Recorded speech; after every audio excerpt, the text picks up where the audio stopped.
Femme de valeur, femme de valeur, au grand cœur, de valeur. Bonjour à toutes et à tous et bienvenue à l'émission FDV Femmes de Valeur, émission dédiée aux femmes sur leur parcours professionnel et personnel. Aujourd'hui, j'ai l'honneur d'accueillir dans l'émission Valérie Pugliès. Bonjour Valérie. Bonjour Stella. Comment allez-vous? Ça va très bien, merci. En tout cas, bienvenue dans l'émission. Merci. Aujourd'hui, nous allons évoquer avec vous votre parcours professionnel et personnel. D'accord. Donc, vous êtes divorcée et mère de 3 enfants. Oui. Actuellement, vous occupez le poste d'éducatrice spécialisée auprès des jeunes en difficulté qui sont âgés de 14 à 21 ans. Oui. Dans ce qui s'appelle une MEX. Oui. Qu'est-ce qu'une MEX? Le MEX est le sigle de Maison d'enfants à caractère social. D'accord. Quand on regarde de plus près votre parcours professionnel, on constate au moins 3 points communs qui reviennent souvent au niveau des différents postes que vous avez pu occuper. Ce sont l'écoute, l'empathie et l'entraide aux autres. Ça a l'air de totalement vous caractériser. Oui, oui. D'accord. Dites-nous en fait en quoi consiste votre métier d'éducatrice spécialisée, pour lequel d'ailleurs vous effectuez une VAE, validation des acquis de l'expérience, et surtout, qu'est-ce qui fait que vous occupez aujourd'hui ce poste? Alors, commençons par le début. En fait, j'ai moi-même été placée de l'âge de 2 ans jusqu'à ma majorité. Et du coup, j'ai eu différents placements dans différentes structures. À l'époque, on n'appelait pas ça des MEX, à l'époque c'était des foyers, c'est devenu maison d'accueil. En tout cas, voilà, je suis ressortie de tous ces placements avec l'intention de pouvoir rendre un jour ce qui m'avait été donné. Et me voilà. Bon, bravo.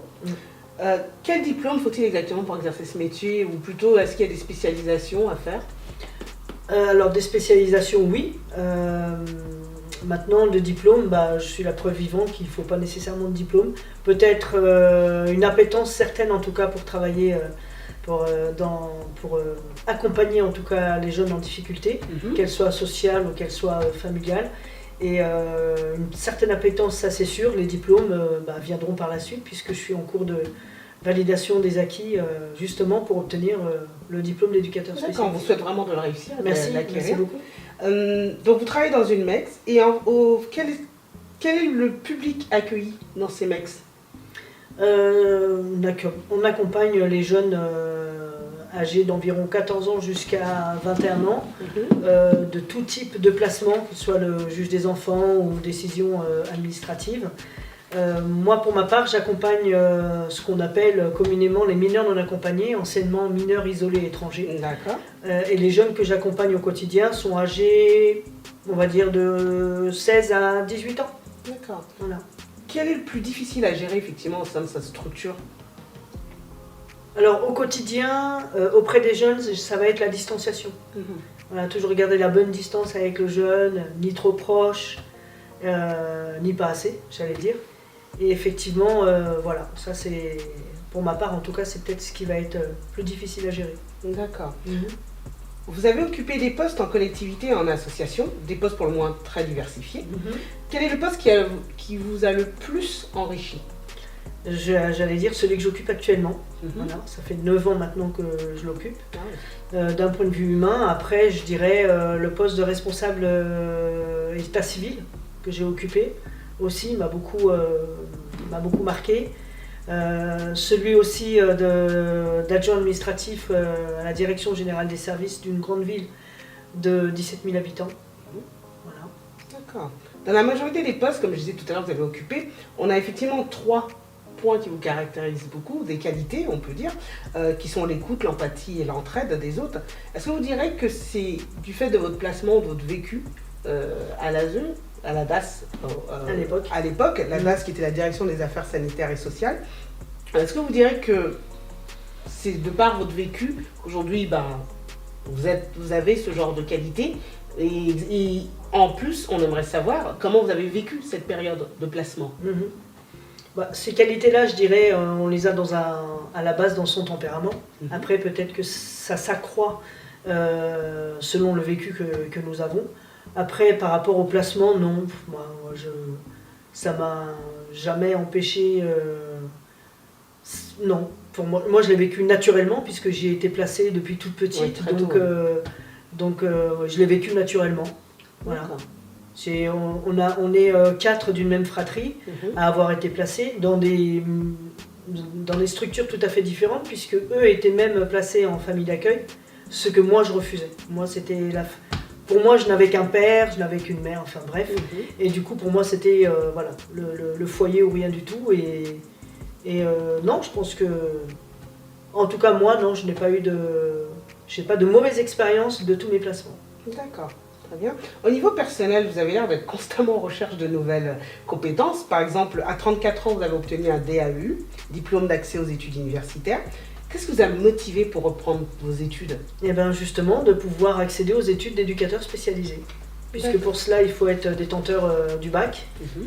Et l'idée était de reprendre mes études pour accéder au diplôme d'éducateur spécialisé.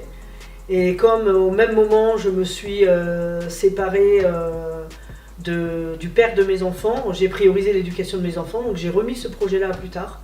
Mais néanmoins avec le bac en poche, à 34 ans, Bravo. il était temps. Quelle détermination en tout cas. Merci. Comme quoi, il n'y a pas d'âge. Merci. Vous avez également appris la langue des signes. Oui. C'était pour quelle utilité? À cette époque-là, je travaillais dans un service état civil d'une ville de 30 000 ou 40 000 habitants, je ne me souviens plus. Et c'était très frustrant pour moi de pouvoir d'accueillir un public sourd, puisque la population sourde était très importante dans cette commune. Mhm. Et pourtant, voilà, on n'avait aucune possibilité d'aider ces personnes-là, puisqu'on ne pouvait absolument pas communiquer avec. Et c'était très frustrant pour moi à vivre au quotidien. Donc j'ai suivi les cours du soir pour pouvoir mieux comprendre en tout cas leurs demandes. Voilà.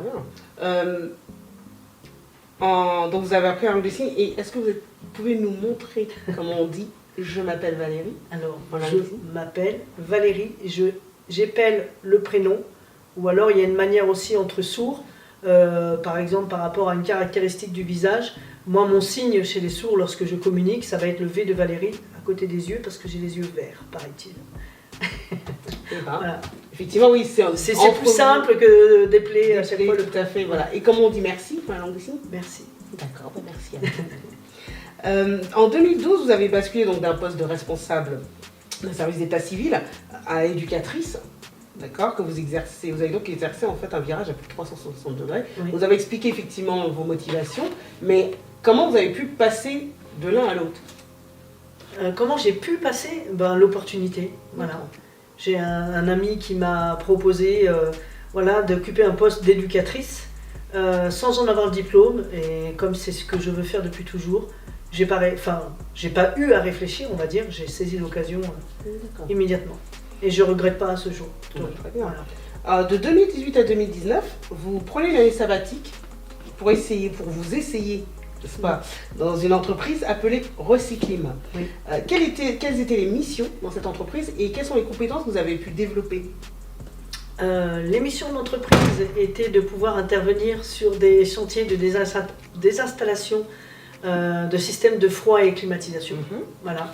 L'objectif était de recycler ce matériel-là. Et la compétence que j'ai acquise, ou alors que j'ai découvert sur moi, pendant cette année sabbatique, c'était justement ce côté commercial que je ne me connaissais pas. D'accord, véritable couteau suisse, Madame Valérie. Bah écoutez, on va le prendre comme ça.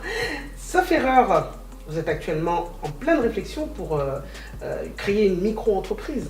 Je vous avais dit de ne pas le dire. Ah, je C'était l'ai une dit. réflexion. Voilà. Non, on Une va continuer à en micro-entreprise. parler parce que ça peut être très intéressant pour ceux qui nous suivent. Ah Donc, oui. s'il vous plaît, de quoi il s'agit?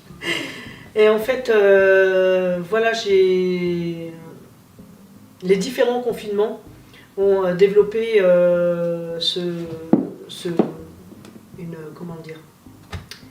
ont développé le télétravail. Ça devait exister bien avant, mais en tout cas, voilà, là, ça a pris une émergence tout à fait différente que ce qui n'existait jusqu'à présent. Et du coup, oui, effectivement, comme j'ai une appétence particulière pour tout ce qui est l'administratif, législation, légiférer, enfin voilà, tout ce qui est démarche administrative, je me dis oui, pourquoi pas, à mes heures, en tout cas, proposer des services d'assistante administrative à domicile. Ça permet aux futurs employeurs de ne pas avoir à recruter une personne et à moi de travailler de la maison. Voilà. En tout cas, on espère vraiment que ce projet va aboutir. Ça Merci. va être très intéressant pour tout le monde. Merci. N'est-ce pas? Oui. Ouais. Donc on vous encourage à le terminer. Merci. Est-ce que vous avez des intérêts ou des passions, Valérie? Oui, de mener à bien mes missions, de mes enfants, voilà. D'accord. Mes enfants, leur bien-être et celui de mes petits-enfants aussi. Vous avez une passion quand même. Oui, vous parlez du cheval. Oui, entre autres. Ah, oui, du mince. Il y en a une autre. cheval. Ça sent un peu le latino, le latina. Ah oui, les fameuses... oui, effectivement, j'ai une appétence particulière pour la salsa. Voilà, tout ce qui est danse latine, effectivement. Très bien. Donc une blonde mais latine. C'est ça. D'accord. Et dans votre parcours personnel et professionnel, y a-t-il des personnes qui vous ont influencé? Mis à part mes enfants, je ne vois pas. Voilà. C'est eux qui, je leur ai d'ailleurs assez souvent dit, que c'est elles qui faisaient de moi la femme et la mère que je suis aujourd'hui. Et la grand-mère pour le coup, puisque j'ai 2 petits-enfants. En tout cas, félicitations. Avez-vous une chanson qui vous identifie? Ou que vous écoutez en ce moment et qui vous parle? Alors celle que j'aime beaucoup en ce moment, c'est celle de Grand Corps Malade. Veuillez accepter, mesdames, ces quelques mots comme un hommage. Tout à fait. Ce n'est pas parce que les choses sont difficiles que nous n'osons pas. C'est parce que nous n'osons pas qu'elles sont difficiles. En tout cas, vous avez toujours osé. Oui. Ça, c'est une bonne chose. C'est ça. Aujourd'hui, c'est ça. vous y êtes arrivé. Oui. Alors, nous sommes dans l'émission Femmes de valeur et bien sûr, nous aimerions savoir, Valérie, quelles sont vos valeurs?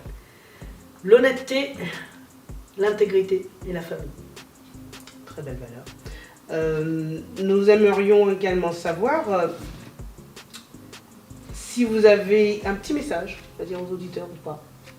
Un petit message. Oui. Un petit message. Ne jamais oublier d'où on vient si on ne sait pas où on va. Alors là, suivez bien ce message, c'est très important. Notre émission se termine. J'aimerais remercier Valérie, en tout cas, de nous avoir fait l'honneur de sa Merci à présence vous. dans cette émission Femmes des valeurs. Merci à vous de nous montrer qu'il n'y a pas d'âge pour apprendre, pour entreprendre et pour créer.